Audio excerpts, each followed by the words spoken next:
Sejak ada tinggi.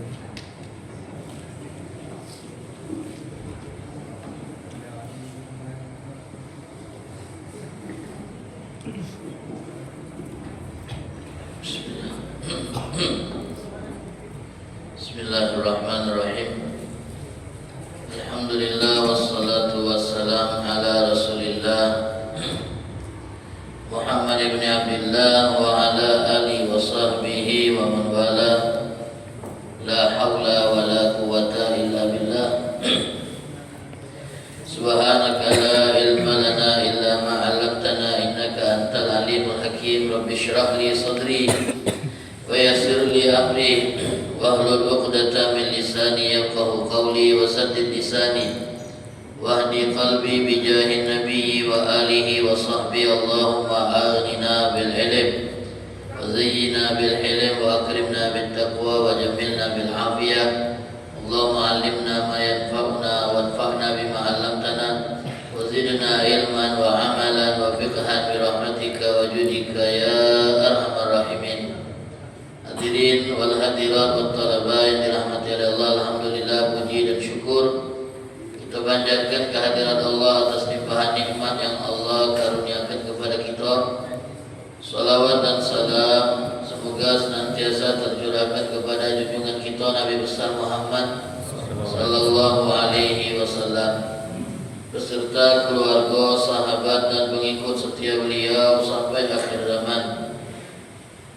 Mudah-mudahan kita semua kelak akan mendapatkan syafaat dari Rasulullah sallallahu alaihi wasallam pada hari kiamat nanti. Amin ya rabbal alamin. Hadirin wal hadirat wat talaba yang dirahmati oleh Allah Subhanahu wa taala, pada majelis kita di subuh hari ini kita akan meneruskan pembacaan kitab Risalah Mu'awanah yang ditulis oleh Al-Imam Abdullah bin Alawi bin Muhammad Al-Haddad rahimahullah wa nafa'ana bih wa bi'ulumihi bid dharain amin. Adapun bab yang akan kita bahas bersama pada subuh hari ini yaitu tentang adab-adab menjaga sunnah-sunnah Nabi Muhammad sallallahu alaihi wasallam, baik yang sifatnya zahir ataupun yang sifatnya batin, baik yang sifatnya kebiasaan Nabi sallallahu alaihi wasallam atau ibadatnya Nabi sallallahu alaihi wasallam. Seorang itu baru dianggap sempurna dalam meneladani Nabi Muhammad sallallahu alaihi wasallam dan totalitas dalam mengikuti Nabi Muhammad sallallahu alaihi wasallam dengan mereka meneladani Nabi baik secara zahir, batin, dan juga mereka meneladani Nabi bukan hanya dalam segi ibadat tapi juga dalam masalah adat pun mereka mengikuti cara Nabi. Adapun yang akan ditekankan oleh Al-Imam Abdullah bin Alawi Al-Haddad di dalam bab ini adalah kita berusaha meneladani Nabi, mengikuti Nabi sallallahu alaihi wasallam dalam urusan-urusan yang sifatnya kebiasaan beliau, mengikuti kebiasaan beliau, keseharian beliau, atau kalau boleh kita katakan kebiasaan aktivitas sehari-harian beliau itu, mana agar kita bisa meneladaninya dan mengikutinya. Hadirin wal hadirat wat talaba yang dirahmati oleh Allah Subhanahu wa taala, di sini kata Al-Imam Ghazali, kata Al-Imam Abdullah bin Alawi Al-Haddad, wa'lam annahu yanbaghi laka an tusaddira jami'a umurik bismillah. Ketahuilah bahwasanya seharusnya bagi kita semuanya untuk mengawali setiap aktivitas yang ingin kita kerjakan dengan membaca bismillah. Jadi apapun aktivitas yang nak ingin kita lakukan, awalilah dengan bismillah. Berbaju, bismillah. Keluar rumah, bismillah. Masuk rumah, bismillah. Hidupi motor, bismillah. Buka kunci mobil, bismillah. Jadi apapun yang ingin kita lakukan, kita awali dengan bismillah. Semuanya jadi berkah, bernilai pahala.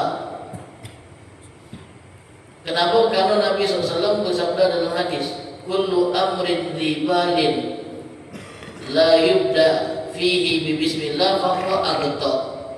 Semua perkara-perkara yang dapat perhatian dari syariat kalau tak diawali dengan bismillah, putus berkahnya. Tapi kalau kita awali dengan bismillah, maka berkahnya itu akan terus bersambung. Makanya kita dianjurkan masuk masjid bismillah, keluar masjid pun bismillah. Jadi semakin sering kita baca bismillah, semakin berkah hidup kita. Ada orang yang dikit-dikit baca bismillah, dikit-dikit baca bismillah. Apapun aktivitas yang ingin dia kerjakan selalu diawali dengan bismillah. Nak baca buku dia nombor bismillahirrahmanirrahim. Sampai terbawa saat dia nak buka HP pun nak ngecek bismillahirrahmanirrahim. Minimal bismillah, maksimalnya bismillahirrahmanirrahim. Jadi ini hal pertama yang ditekankan oleh Muhaddad. Hendaklah engkau tidak memulai apapun perkara yang ingin kau kerjakan kecuali mengawalinya dengan bismillah. Fa in nasita an tusammiya fi awwalil amri, kalau lupa baca bismillah saat pertama kali ingin memulai, teringat di tengah-tengah beraktivitas, maka kata beliau bacalah bismillahi fi awwalihi wa akhirihi. Jadi kalau kita lupa baca bismillah di awal, contoh misalnya berpakaian, kita nak baca bismillah, bajulah terpakai, maka dianjurkan untuk baca bismillahi fi awwalihi wa akhirihi. Makan mulainya sunnah bismillah, tengah-tengah makan teringat, nah tadi pas pertama makan lupa bismillah.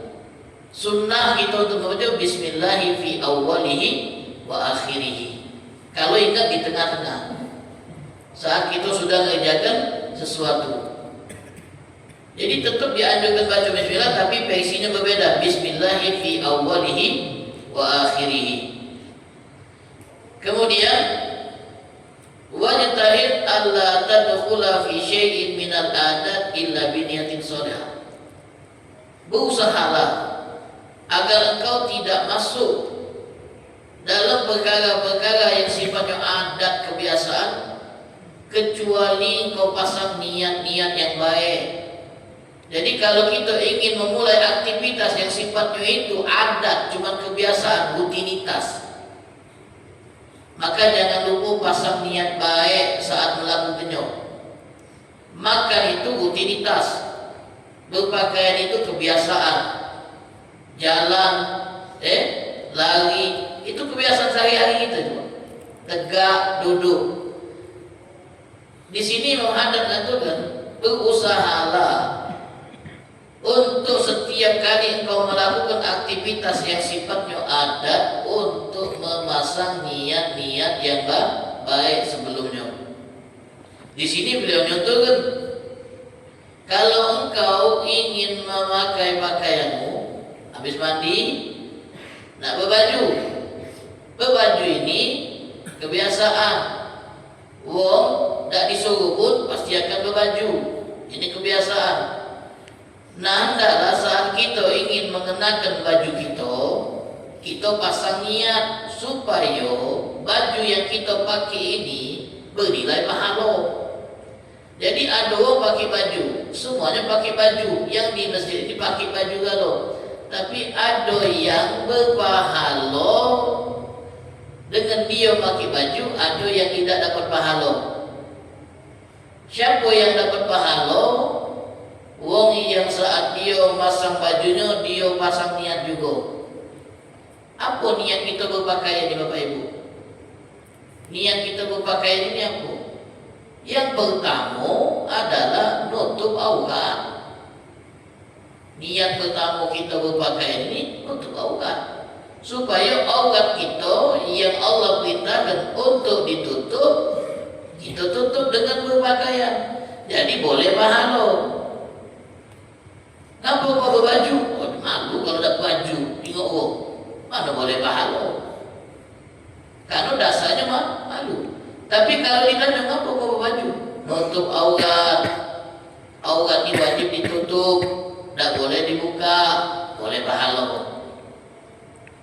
boleh paham? Jadi apapun aktivitas yang sifatnya kebiasaan, maka hendaklah kita iringi dengan niat-niat yang baik, supaya hal-hal yang sifatnya kebiasaan itu bisa menjadi pahala buat kita. Kemudian, baru Imam Haddad setelah ngajarkan kita niat berpakaian, satu nutup aurat, dua berhias karena Allah merintahkan kita juga untuk berhias supaya tampilan kita ni baik, jangan juga. Kemudian banyak lagi niat-niat kita saat menggunakan pakaian. Nah, setelah itu apa yang harus kita lakukan? Pakai adab, etika saat berpakaian. Nabi itu kalau berpakaian punya cara. Nabi kalau pakai baju ada caranya. Kalau kita mengikuti cara Nabi saat berbaju, berpakaian, boleh pahala juga. Kalau seandainya yang kita lakukan saat berbaju itu niru cara Nabi, boleh pahala. Di sini kata Imam Haddad, wabda bil yamin. Kalau kita pakai baju, mulailah dengan masukkan tangan kanan dulu ke lengannya. Biasa kan kita tidak terlalu peduli, baik? Bukan? Nak masuk kanan dulu, kiri dulu, hijau aja kita, penting baju terpasang.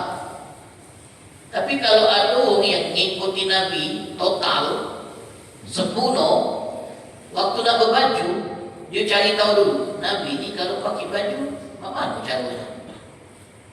Padahal pakai baju itu kebiasaan, adat, semua orang pakai baju, Muslim, tak Muslim, mukmin, tak mukmin, pakai baju kan. Jadi pas dia nak pakai baju ini, dia cari tahu dulu, Nabi kalau pakai baju, mana yang teknisnya? Oh, ternyata Nabi itu kalau masukkan baju kanan dulu lengannya. Itu kalau pakai, kalau ngelepas kiri dulu. Ada orang yang ngomong, poninya, pakai lepas bahaya. Nah, ini orang yang memang tidak punya keinginan untuk meneladani Nabi secara total. Jadi dia tidak peduli nak kanan dulu, nak kiri dulu, pas pakai. Yang penting berbaju jadi. Benar gitu, yang penting berbaju memang. Tapi kalau orang yang pengen sempurna mengikuti Nabi, meneladani Nabi, bahkan cara pakai baju pun dia cari tahu mana Nabi itu kalau pakai baju. Ternyata bapak-bapak, ibu-ibu, Nabi kalau pakai baju masukkan yang kanan dulu. Kalau ngelepas yang kiri dulu. Kemudian disebutkan di dalam kitab ini,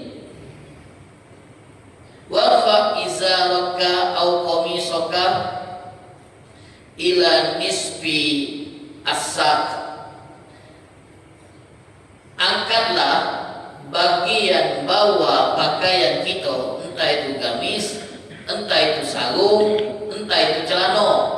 Bagian bawahnya angkatlah, tinggikan sampai setengah betis. Sunnah, ngikuti cara berpakaian Nabi. Kalau bahasanya ngikuti fashion Nabi. Nabi kalau berpakaian kadang bergamis, kadang bersarung. Baik Nabi pakai gamis ataupun pakai sarung, itu tinggi bagian bawahnya itu setengah betis. Kalau dia tak mau yuk kamu tinggi niat, mak itulah cara berpakaian Nabi SAW. Tak lemah ustaz, terlalu tinggi niat, boleh turunkan dikit, minimal masih di pucuk mata kaki. Pakai sarung tinggikan, jangan sampai sarung tu ngulur nutup mata kaki. Tinggikan di atas mata kaki. Kalau dah galak setengah betis, terlalu tinggi. Turunkan dikit boleh sampai di pucuk mata kaki, jangan sampai melewati mata kaki. Baik ujung gamis, ujung celana atau ujung sarung. Beda dengan ibu-ibu. Kalau ibu-ibu sebaliknya, ujung pakaiannya baik itu daster, abaya atau apapun yang dijadikan bawahan pakaiannya, rok dan sejenisnya, itu malah dianjurkan untuk dilebihkan sampai nyapu lantai. Tapi tidak perlu cek gaun pengantin itu panjang niat itu. Dikit beda. Lebihkan dari kaki itu 12 cm kalau lebih bu.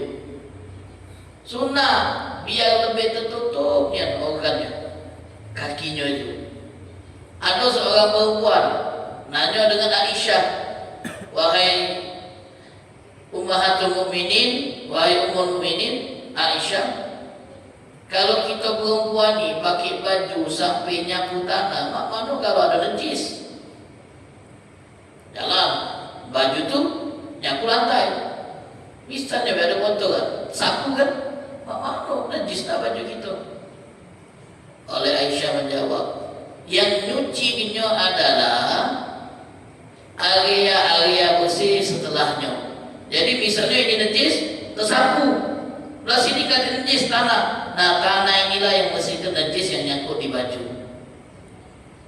Kalau memang pasti tikso dah kati lagi, tersapu oleh tanah. Kalau kita tengok masih ada, nempel, melok dia, bersih ke itu. Siram pakai baju. Jadi kalau untuk perempuan dianjurkan bagian bawah pakaian itu dilebihkan sampai nyapu lantai. Kalau untuk laki-laki diangkat sampai setengah betis. Hati-hati juga bang, angkatnya jangan tinggian. Agak paha keningoan, tak boleh haram, aurat. Lutut keningoan, aurat. Atau misalnya kita nak wuduk, angkat sarung tingginya, angkatnya nian, kerana pendek dulu, nah paha keningoan haram itu. Apa? Aurat. Jadi tak boleh tinggi-tingginya mengangkatnya. Nah itu cara berpakaian yang dilakukan oleh Nabi Sallallahu Alaihi Wasallam. Kemudian waj'al kumma komisi. Nah bagian lengan ini Pak, kalau kita pakai kemeja, gamis yang lengannya panjang, maka kalau Nabi pakai pakaian, biasanya lengannya itu sampai usul. Usul ini bagian pergelangan ini, panjangnya sampai usul. Atau paling panjang bagian lengan baju Nabi itu sampai ujung jari. Ada pakaian Nabi yang lengannya itu sampai ujung jari. Arab dulu bu, apalagi zaman dulu, zaman Nabi dulu, tak ganti pakaiannya pakaiannya setengah lengan ini tak ganti. Pakaiannya panjang kalau modelnya. Kenapa? Karena cuaca. Karena Arab itu musimnya panas sama dingin. Kalau terbuka badan ini panas, langes. Jadi pakaian orang itu panjang-panjang. Arab itu pakai topi, kopiah atau imamah untuk melindungi kepala dari cuaca terik. Jadi pelindung pakaian mereka itu budaya. Tapi kalau dipakai Nabi kita meloi Nabinya, bukan meloi orang Arabnya. Meloi Nabinya yang cara berpakaiannya seperti itu. Kenapa kita berkopiah bu? Kalau ditanya, meloi siapa kita berkopiah? Padahal budaya kita dalam berpakaian dan berkopiah. Kalau Nabi pakai kopiah, boleh bahalo itu pak. Kenapa kopiah? Nutupi kepala botak tak lama. Nah, tak boleh bahalo. Nutupi kepala botak. Tapi kalau itu kenapa kopiah? Kalau Nabi pakai kopiah, boleh bahalo. Padahal kopiah itu pakaian adat, pakaian budaya orang Arab. Orang Arab pakai kopiah untuk melindungi kepala dari terik matahari. Terlebih kalau mereka melakukan perjalanan. Bayangkan, itu lampu merah beda helm, kepalanya mutung nasi kodok. Di tengah cuaca panas Palembang yang lagi luar biasa. Arab sana lebih ekstrim lagi suhunya. Jadi mereka pakai penutup kepala, kadang imamah tanpa kopiah, kadang kopiah tanpa imamah, kadang kopiah plus imamah. Kenapa? Karena tadi untuk melindungi kepala dari cuaca yang panas. Nah kalau Nabi pakai, kita meloi Nabinya, bukan cara pakaian Arabnya. Kita meloi Nabinya. Kenapa bergamis? Karena Nabi pakai gamis, meloi Nabinya, bukan cara berpakaian Arabnya. Jadi seperti itu. Aduh, apa yang pakai pakaian Arab ni? Ada orang yang anti Arab tu apa pakai pakaian orang Arab ni? Kami bukan pakai pakaian Arab, kami pakai pakaian yang dipakai Nabi kami. Kadang-kadang ada yang protes tu. Ini meloi budaya Arab, meloi budaya kita berpakaian pakai batik, tak apa-apa pakailah batik. Dalam berpakaian kita diberi kebebasan, yang penting Allah tutup. Pakai batik, dapat aku pakai. Yang setuju pakai. Yang tidak ada apa-apa. Jadi kadang-kadang tuan ibu, kita berpakaian misalnya ibu, bergamis ini, berpeci. Dia mau inyo, kenapa nak melai budaya orang luar? Dia nak ngatur cara pakaian kita bu, nak ngatur dia. Cara berpakaian kita, pakai pakaian yang mengikuti budaya kita lah. Budaya kita pakai be. Songket kalau kita Palembang ni be. Kenapa nak melai budaya orang luar? Aneh orang tadi. Tapi dia pakai jas budaya barat. Dia gitu. Kalau dia pakai jas, ngomongnya tidak boleh melai budaya luar. Dalam berpakaian, dia pakai jas. Dasi kupu-kupu dulu. Nah, ini siapa kok? Oh dulu mana ada dasi, saya ingat kalau. Aneh tadi standar ganda kalau dia. Itu karena istilahnya itu benci dengan Arab juga. Kemudian ma'asyiral hadirin wal hadirat wat talabat, nah Imam Haddad ngomong, wala tattakhid minal malabis illa ma tahtaju ilaih. Nah, Bu, jangan kita menyimpan baju dan memilikinya kecuali kalau kita memang membutuhkannya.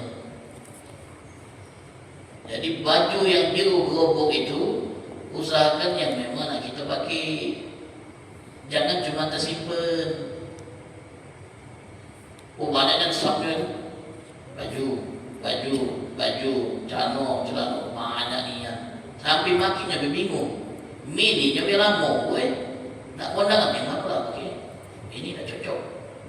Jilbabnya itu banyak niat global.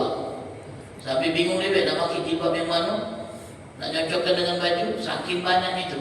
Kita ini makin banyak, makin bingung. Buang dulu dikit, lemak nyambut besok. Bau gantung kan makin yang lain. Dikit, 3 setel, 4 setel, jadi lemak jarinya. Kalau banyak kita bingung dewek nak makainya, lesu nak nyucinya. Kalau nombor tadi kan. Jadi jangan nyimpen baju dan memiliki baju kecuali yang memang kau butuhkan dan yang nak kau pakai. Kadang ada koleksi bajunya banyak niat. Tapi ngomong ganti baju, wah ya ini. Beli baju baru kenapa? Baju habis. Sekali pakai macam baju tu. Padahal baju tu sampai 3 tahun masih banyak dipakai. Saat ini sampai tamat baju ini lah. Kecuali kalau besar dia baru nanti ukuran baik. Pakai baju tu. Selagi masih layak pakai. Jadi jangan nyimpen baju kecuali yang kau butuhkan, yang memang kau ingin pakai. Kita ni pengen beli. Akhirnya tak terpakai juga. Nak ngejek gobok sayang kadang-kadang. Masih bagus. Tersimpanlah di gobok tu penuh-penuh. Bukan malah nak ngurangi isi gobok, beli gobok baru dia. Beli gobok baru. Dia muat buat baju-baju yang baru. Kemudian wala tataharra anfasal malbus. Kalau nyari pakaian Bapak Ibu dan santri, jangan terlalu obsesi nyari yang brand, yang mahal, yang bagus. Jangan yang brand, yang mahal-mahal. Kalau aku udah baca pakai sewet misalnya Gajah Teguling. Kalau aku ni nak BHS-nya, BHS itu paling murahnya 3,5. Untuk sarung paling mahalnya 6 juta Pak. Sewet 6 juta, ya Allah gitu. Mahal yang dipakai itu. Aduh, bahkan beli baju aku ya 30 juta. Baju siku 30 juta. Jadi kita senang ya baju itu. Tak tahu apa kamu kalau ngapi. Kalau tumbuhan mobil hancur kamu. Baju Pak, siku 30 juta. Jaket 60 juta. La haula wala quwata illa billah. Belinya tidak jadi masalah, punya duit dia. Brand terkenal ini, terkenal. Orang baca dia pakai baju-baju obrolan di jalan gatel kulit juga. Saking terbiasa dengan pakaian mahal. Jadi pakaian itu jangan terlalu kita mencari yang mahal-mahal. Jangan juga yang jelek nian, beli yang murah nian. Mana yang paling murah Pak? Naik 2.000 sama kata ngaso ini. Misalnya ngombe yang murah nian, yang kasar jangan mulut. Ngombe tengah-tengah mahal nian tidak, murah hati kau tidak tengah-tengah. Yang standar. Ini tidak, ada yang cenderung senang dengan yang mahal-mahal. Ada yang cenderung senang yang murah-murahan. Kita ambil sikap yang tengah-tengah. Yang paling baik itu yang tengah-tengah. Mahal nian tidak, murah nian juga tidak. Nah itu yang paling bagus kata Imam Ahmad. Kemudian jangan kau singkap auratmu. Aurat ni jangan kita singkap, jangan kita buka di area publik. Di tempat-tempat banyak mata melihat. Karena haram singkap aurat di tempat-tempat publik. Tempat di mana orang banyak melihat. Kalau memang kita berada di tempat di mana kita dituntut untuk buka aurat kita seperti kamar mandi atau untuk kita punya pasangan di kamar tidur, maka sebelum kita melepas pakaian untuk buka aurat di kamar mandi atau di kamar tidur, jangan lupa baca ini Bu. Apa bacanya? Bismillahilladzi la ilaha illahu. Kita nak buka pakaian di kamar mandi atau di kamar tidur, baca ini Bismillahilladzi la ilaha illahu. Kenapa?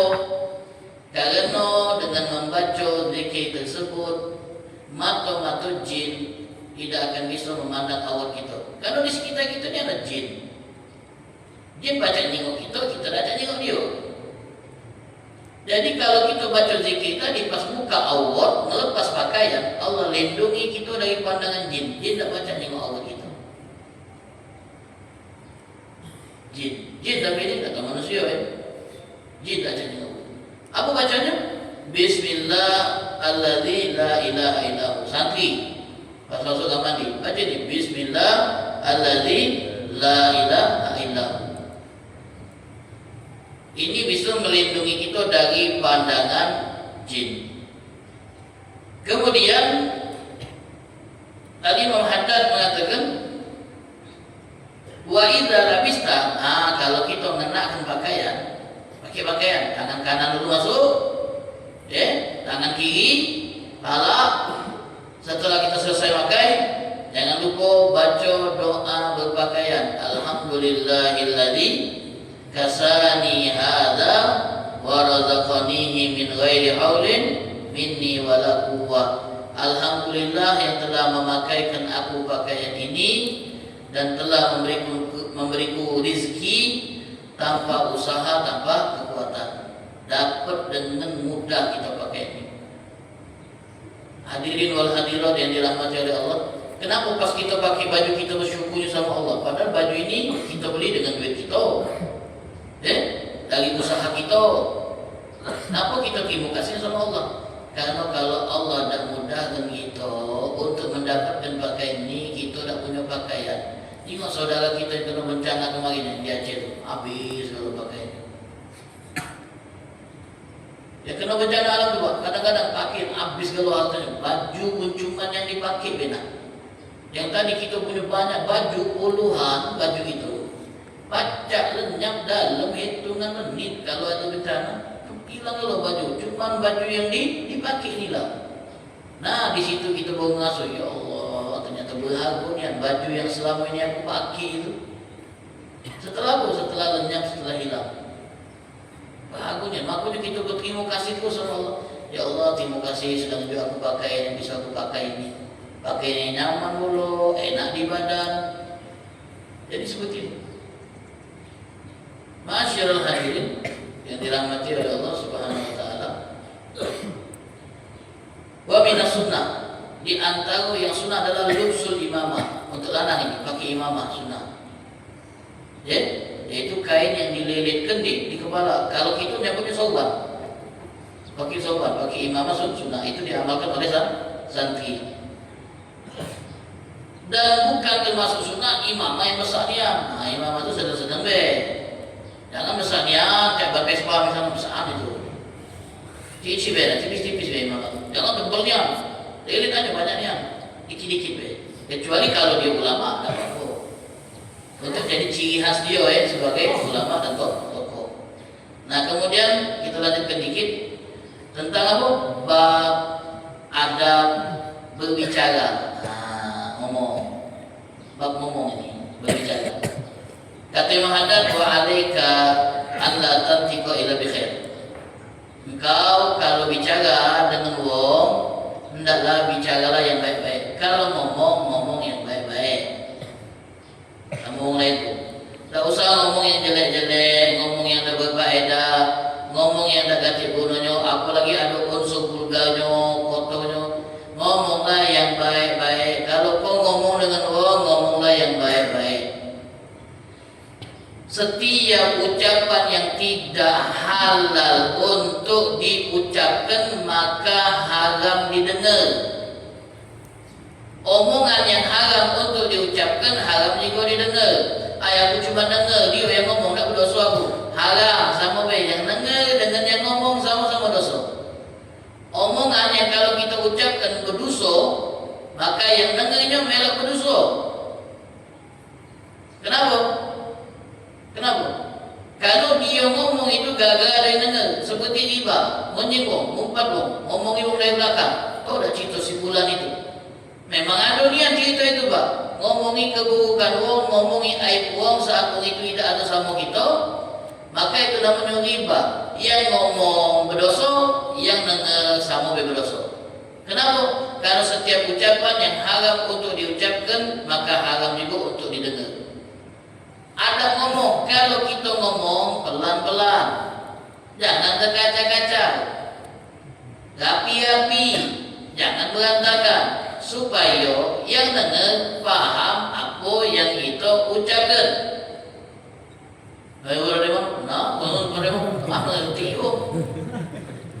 Maksudnya kau dari mana? Tapi orang mana?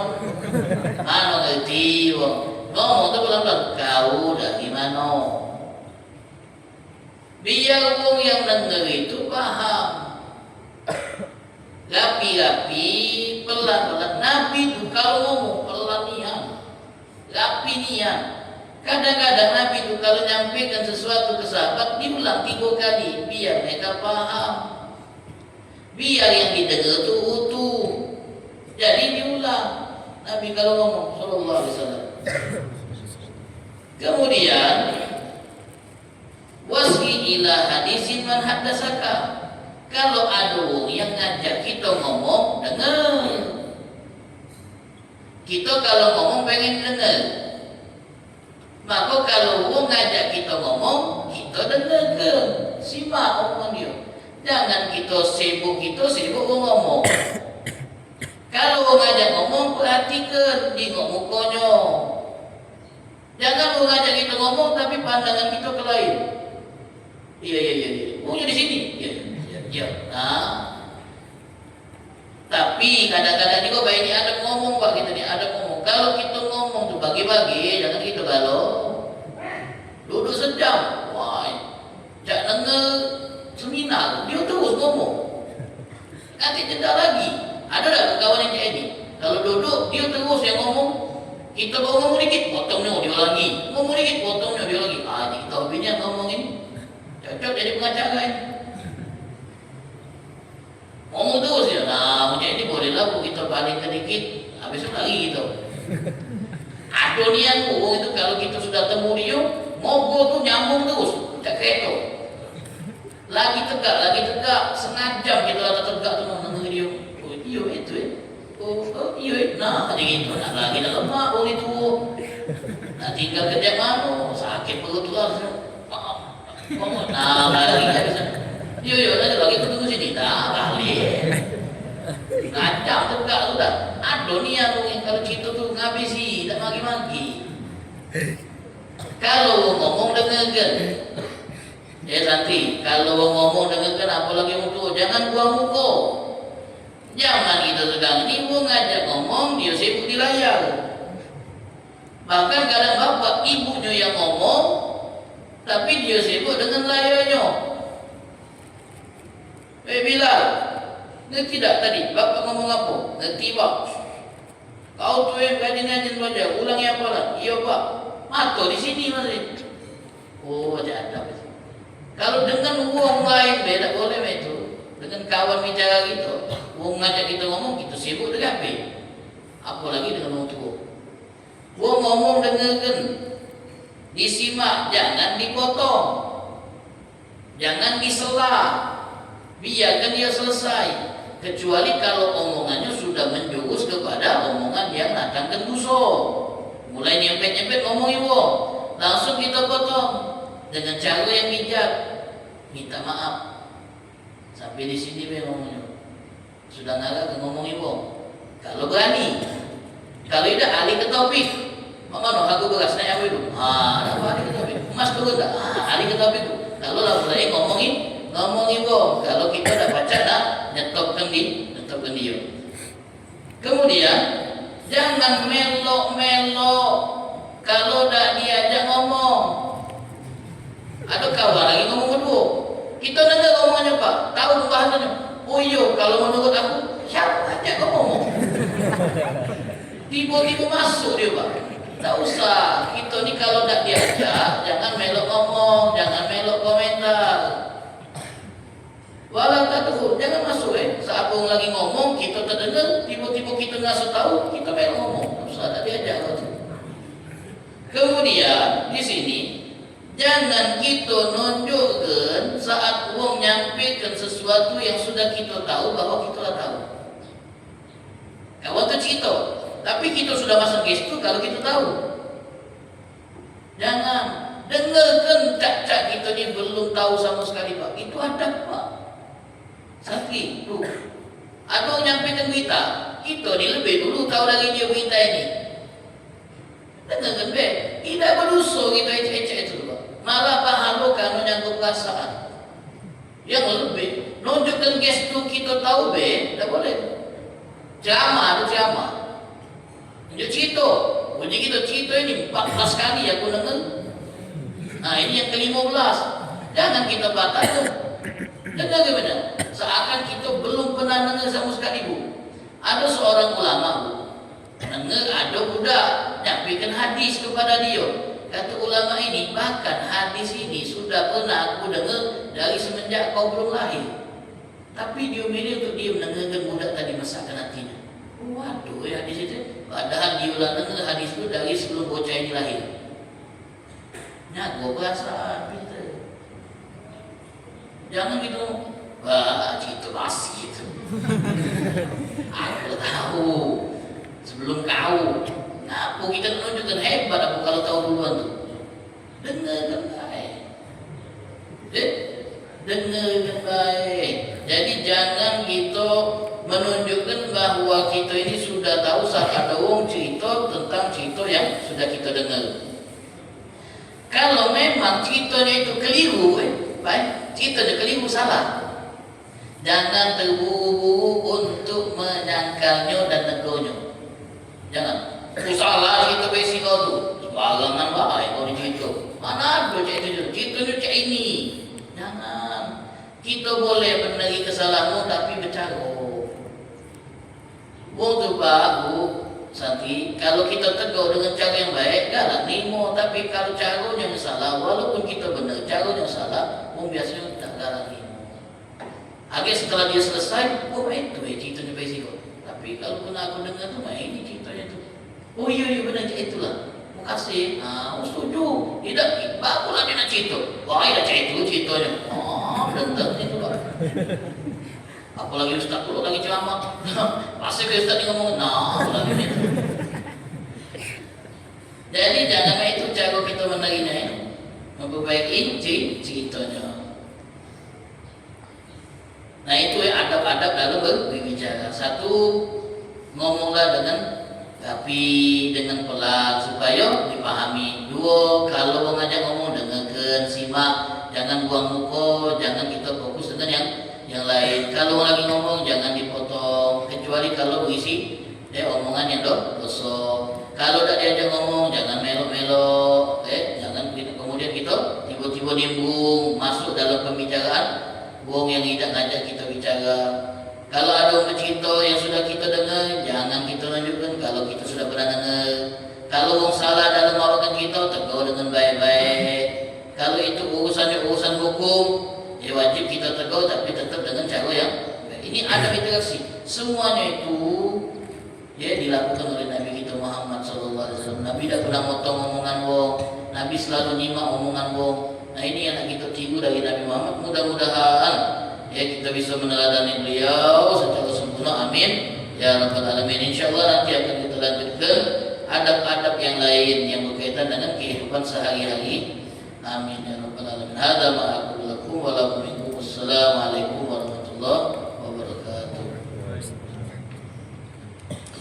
Bismillahirrahmanirrahim.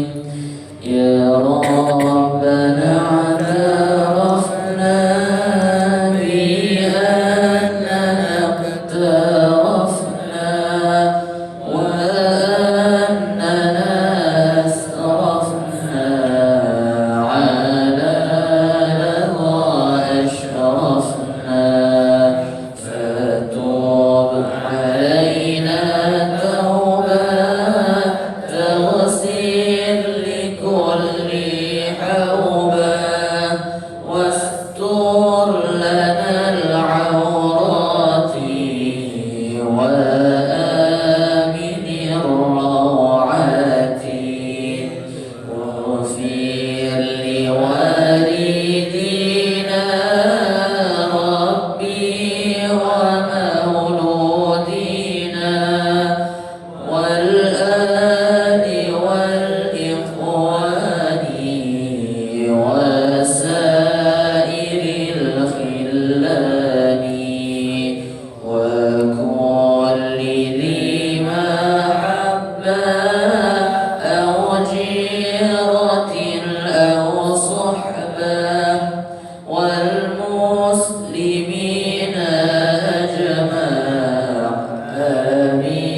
وآله والصحب